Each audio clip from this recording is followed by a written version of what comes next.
Hello everyone, this is Jasmine रात और स्वागत है आप सबका इस शो में जिसका नाम है एस्ट्रो प्लस। और मैं आशा करती हूँ आप दूसरा शो भी मिस नहीं कर रहे जिसका नाम है एस्ट्रो वीज़ा, जो कि रोज़ ही आता है पंजाब प्लस पे आपके सवालों के जवाब लेके। तो आज एस्ट्रो प्लस में हैं हम और मैं आपकी एस्ट्रोलॉजर जैस्मिन रात। आज आपके लिए इंटरेस्टिंग सा टॉपिक लेके आई हूँ जिसमें आज थोड़ा सा अलग बात करेंगे। अगर हम कोर्स के बारे में बात करें एस्ट्रोलॉजी के, या फिर आप जहाँ से भी ये चीज़ें सीखते हैं, जिसको कई बार विचक्राफ्ट भी बोला जाता है, कई बार ये सारी चीज़ें ना, जिसका ऑकल्ट साइंस हो गया, एस्ट्रो साइंस हो गया, तो इसमें एक अलग मुकाम है बॉटनी का। बॉटनी यानी कि जो प्लांट्स है, जो पेड़ पौधे हैं, इनकी जो स्टडी है वो वास्तु के अकॉर्डिंगली आपके लिए कैसे बेनिफिशियल डील करती है। स्टार्ट करने से पहले मैं हमेशा बोलती हूँ आजकल दो चीज़ें बहुत महंगी हैं, या मैं कहूँ अनमोल हैं। एक तो सही एडवाइस जो आपके लिए बहुत बेनिफिशियल सिद्ध हो, और सेकेंडली जिसमें सामने वाले का कोई भी बेनिफिट ना हो लेकिन वो फिर भी आपकी ज़िंदगी को सुधारने का प्रयास करे। तो ये दोनों चीज़ें अगर पंजाब प्लस आपके लिए कर रहा है इस शो के द्वारा, तो आप हमारे लिए इतना ज़रूर करें कि आप TRV डिजिटल पे जाके हमें सब्सक्राइब ज़रूर करें। अगर आप ऐसा करेंगे तो आपको वीडियोस जो हैं वो आते ही रहेंगे नोटिफिकेशंस के थ्रू, और आप कोई भी टेलीकास्ट जो है उसको मिस नहीं करेंगे। तो ये हमारे लिए बहुत ज़्यादा अच्छा है, आपका सपोर्ट हमारे लिए बिगेस्ट सपोर्ट है। अभी स्टार्ट करते हैं और देख लेते हैं कि आज क्या डिस्कशन करने वाले हैं आप। जब भी मैंने वास्तुशास्त्र के अकॉर्डिंगली किसी को भी प्लांट के बारे में डिस्कस किया है, यानी पेड़ पौधे के बारे में, तो लोग झट से बोलते हैं कहीं आप मनी प्लांट की बात तो नहीं कर रहे। मनी प्लांट बहुत पॉपुलर है, यस। लोग सोचते हैं कि जैसा उसका नाम है शायद वैसा ही उसका कार्य भी है, यानी कि आपने मनी प्लांट अपने घर में लगाया तो शायद वो ऐशो आराम, दौलत, ये सारी चीज़ें लेके आता है। क्या आप भी ये मानते हैं? ये मिथ है। एक्चुअली वो एक बहुत अच्छा प्लांट है जो कि एक्चुअली अट्रैक्ट ज़रूर करता है पॉजिटिविटी को, लेकिन उसका एक सही तरीका है। जब भी आप मनी प्लांट लगाते हैं तो आप ये सारी गलतियां करते हैं। सबसे पहले तो आप उसको हमेशा वॉशरूम के पास लगाते हैं, जो कि बिल्कुल गलत है। सेकेंडली, जब भी आप मनी प्लांट लगाते हैं तो उसका जो बहाव है पौधे का वो हमेशा नीचे को होता है, ऑलवेज लोअर साइड पे। ये भी गलत है। मनी प्लांट अगर आप लोअर साइड को लगाएंगे तो वो आपके लिए बेनिफिशियल नहीं सिद्ध होगा। ये अलग बात है कि वो आपके लिए कुछ बुरा नहीं करेगा, क्योंकि प्लांट है, कुदरत की देन है, बुरा क्या करेगा वो आपके लिए। लेकिन जिस सेगमेंट के लिए आपने उसको लगाया है पॉजिटिविटी को अट्रैक्ट करने के लिए, वो काम नहीं करेगा। वहाँ पे वो नॉर्मल प्लांट की तरह ही रहेगा। सो मनी प्लांट को अगर आप ये सारी मिस्टेक्स कर रहे हैं तो ऐसा मत कीजिए। थर्डली, आप क्या करते हैं, जो आपको अल्कोहल की बॉटल्स होती हैं, जो विस्की की बॉटल्स होती हैं, उसमें हमेशा मनी प्लांट को लगाते हैं, राइट। हमेशा मैंने लोगों के घरों में यही देखा है, बट ऐसा आपको नहीं करना चाहिए। कोई भी प्लांट होता है तो वो आपकी तरह ही खुला एनवायरनमेंट जो है वो चाहता है, तो आप उसको एक अच्छे से पौधे में लगाएं, एक अच्छे से गमले में लगाएं, पॉट में लगाएं, किसी चीज़ पे भी लगाएं या किसी पौधे के साथ लगा दें। लेकिन ये सारी चीज़ें ना करें, इससे आपका जो मोटिव है कि वो मनी का अट्रैक्शन आपकी लाइफ में लेके आए, ऐसा वो करने में सक्षम नहीं होगा। I hope I make it clear. So next time आप मनी प्लांट का नाम लें तो आधी अधूरी जानकारी जो होती है वो हमेशा खतरनाक होती है। तो कोई भी चीज़ ऐसे सुन के कि ये प्लांट इसके लिए है, आप अपने घर में लगा लेते हैं। क्या आप जानते हैं कि हर प्लांट का कोई ना कोई डायरेक्शन होता है? चलिए, एस्ट्रोलॉजी के हिसाब से आप कहेंगे शायद मैं ज़्यादा डीप जा रही हूँ। आपने देखा है अगर आप किसी एक कॉर्नर में कोई प्लांट रख देते हैं और सेकंड कॉर्नर में अगर आप उसको शिफ्ट कर देते हैं कहीं और, तो वो ख़राब होने लगता है, शायद वो जिंदा भी नहीं रहता। होता है ना आप सबके घर में, आप कहते हैं जब तक वहाँ पे बड़ा हुआ था तब तक जिंदा था, यहाँ पे आ गया है तो ख़राब हो गया प्लांट। तो वो इसीलिए होता है क्योंकि वास्तुशास्त्र सिर्फ इंसानों के लिए नहीं, पौधों के लिए भी बहुत ज़रूरी है। हर पौधे का एक अलग डायरेक्शन होता है जहाँ पे उसको जो वो चीज़ें चाहिए होती हैं, न्यूट्रिएंट्स बोल सकते हैं आप, सनलाइट बोल सकते हैं, तो अलग अलग सिचुएशंस पे अलग अलग होती हैं। हर प्लांट का अलग अलग तरीका है। I hope I make it clear. अब बात कर लेते हैं एक ऐसे प्लांट्स की जो है ही बड़े बदनाम, जिनके बारे में कहा जाता है कैक्टस। कैक्टस के बारे में एक चीज़ हमेशा लोग बोलते हैं, ओके कैक्टस है तो ये तो बहुत ही बुरा पौधा है, हम तो इसको घर में नहीं रखेंगे। क्या आपने साइंटिफिकली कभी सोचा पौधे को दोष देने से पहले कि ऐसा क्यों कहते हैं, ऐसा इसलिए कहते हैं क्योंकि वो थॉर्नी प्लांट है, उस पे कांटे हैं। अगर आप उसको अपने घर में अंदर रखेंगे तो ऑब्वियसली आपको चुभ सकता है, किसी बच्चे को चुभ सकता है, इसलिए उसकी जगह बाहर दिखाई गई है। लेकिन कैक्टस बहुत शुभ पौधा है। जब आप कैक्टस को अपनी एंट्रेंस पे लगाते हैं एक सही पोजीशन पे, तो वो नेगेटिविटी को अंदर नहीं आने देता। और नेगेटिविटी में पुराने समय में सिर्फ नेगेटिविटी वो नहीं होती थी जो आज हमारी ज़िंदगियों में है। आज हमारी ज़िंदगी में बहुत सारी नेगेटिविटी है, डिले है, इवल स्पिरिट्स हैं, नेगेटिव ऑरा है। पुराने समय में लोगों को चोरों का भी बहुत खतरा हुआ करता था, उनको भी लोग नेगेटिविटी ही बोलते थे। इसीलिए वास्तुशास्त्र के अकॉर्डिंगली आपको जो कैक्टस हैं वो घर के बाहर लगाने को कहा जाता था, ताकि उसको कोई क्रॉस ना कर सके, क्योंकि वो थॉर्नी प्लांट है। इसीलिए आज भी वो बाहर बहुत शुभ है, वो कोई भी नेगेटिविटी आपके घर में अंदर आने नहीं देते। अगर आप अपने गेट के बाहर कैक्टस लगाते हैं तो ये आपके लिए शुभ रहेगा, क्योंकि ये कोई भी नेगेटिव ऑरा अंदर नहीं आने देता। लेकिन कैक्टस की भी बहुत सारी प्रजातियां होती हैं, वैसे तो वो सारी ही बाहर शुभ हैं, लेकिन आपके लिए कोई ना कोई एक प्रजाति ऐसी होती है वास्तु के अकॉर्डिंगली जो आपके लिए बहुत अच्छी रहती है। क्योंकि किसी का जो लॉजिक है वो ये है कि उसको हेल्थ को एक्वायर करना है, अच्छी सेहत चाहिए, किसी को रिचनेस चाहिए, पैसा चाहिए, किसी को लव लाइफ अच्छा करना है, तो किसी को अपनी डिलेज या प्रॉब्लम से निजात पाना है। सबका अलग अलग मोटिव है। इसी तरह से कैक्टस जो है इनकी अलग अलग प्रजातियां अलग अलग काम करती हैं, तो उसके लिए आप हमें मौका ज़रूर दें। स्क्रीन पे फ्लैश हो रहे नंबर पे कॉल करके इसके बारे में अगर आप जानकारी प्राप्त करना चाहते हैं तो यू आर मोस्ट वेलकम। अब बात कर लेते हैं उस पौधे की जो बहुत ज़्यादा पॉपुलर है। किसके बारे में बात कर रही हूँ मैं गुलाब के बारे में बात कर रही हूँ, रोज़ के बारे में, जिसके हर जगह जो है वो बहुत पॉपुलर है। गुलाब के भी अलग अलग जो कलर्स हैं वो अवेलेबल हैं। आमतौर पे लोग सिर्फ 3 ही रंगों को जानते हैं, एक तो रेड हो गया, एक वाइट हो गया, एक येलो हो गया। क्या आप जानते हैं इसके अलावा भी रोज़ के बहुत सारे कलर्स हैं जो कि बहुत ज़्यादा आपको इसलिए अवेलेबल नहीं होते क्योंकि उनके बारे में लोग जानते ही नहीं हैं, लेकिन वो काफ़ी मिरेकल ओरिएंटेड हैं। ग्रीन कलर का रोज़ होता है, ब्लू कलर का रोज़ होता है, ब्लैक कलर का रोज़ होता है। ये सारे एस्ट्रोलॉजी के साथ डील करते हैं क्योंकि ये काफ़ी शुभ होते हैं।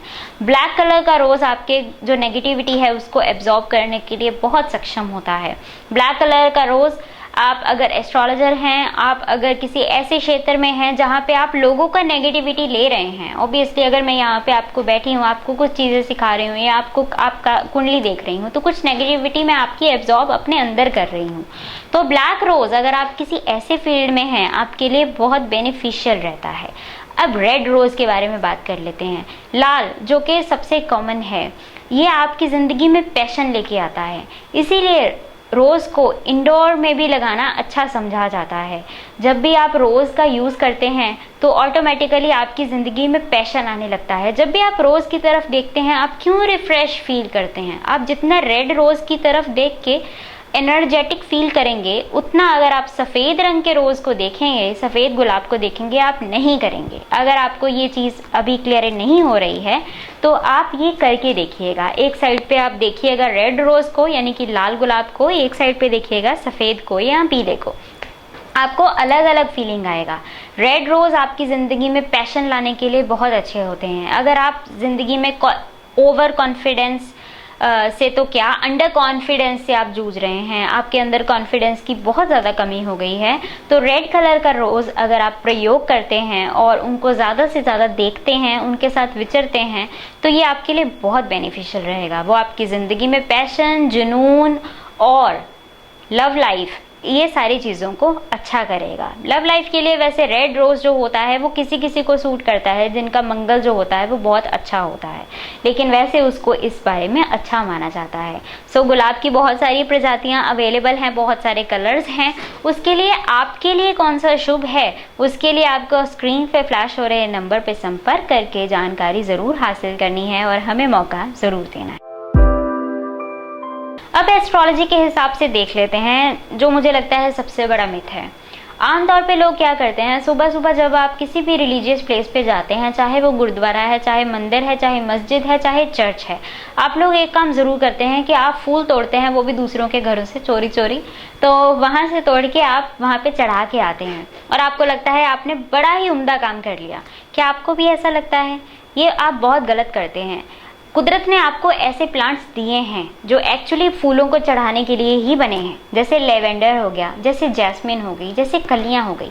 अगर आप ये सारी चीज़ों को अपने घर में लगाएंगे तो ये आपको कुदरत की तरफ से ही गिफ्ट देते हैं। आप सुबह उठेंगे तो उनके जो फ्लावर्स हैं वो नीचे ज़मीन पर ऐसे ही बिखरे होते हैं, आप उनको उठाइए और जाके चढ़ा आइए।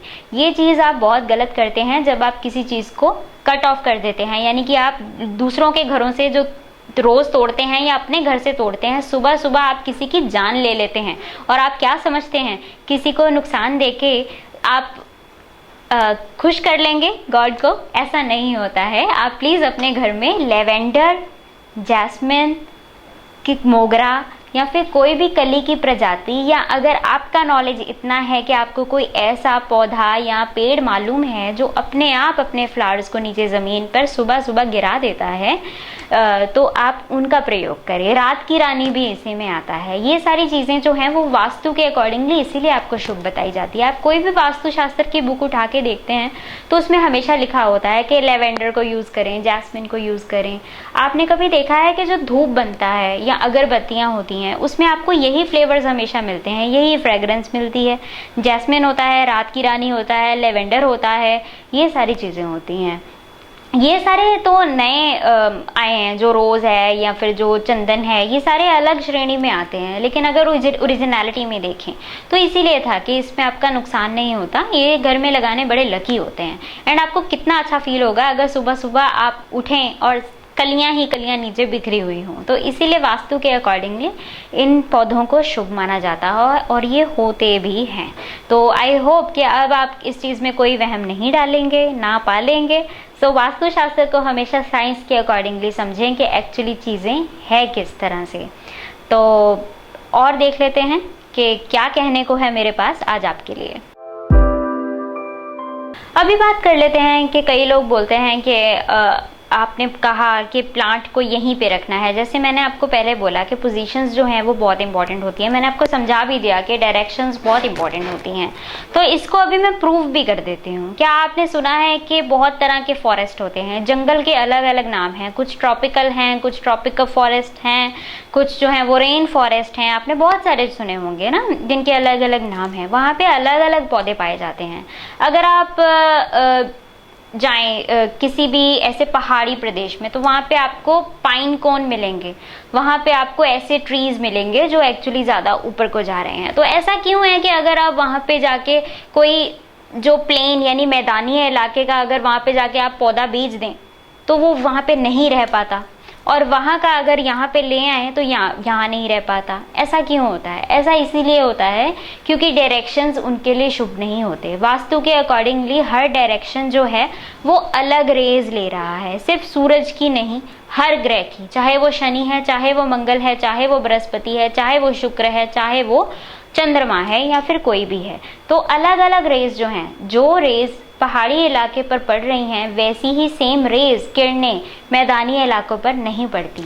इसीलिए आप जब पहाड़ी इलाके में जाते हैं तो आपकी जो सोच है वो बदल जाती है। आप कहते हैं मुझे वहाँ पे जाके रिलैक्स फील हुआ। कई लोग आपको ऐसे भी मिलेंगे जो आपको ये बोलेंगे कि पहाड़ी इलाके में जाके उनको अच्छा फील नहीं होता।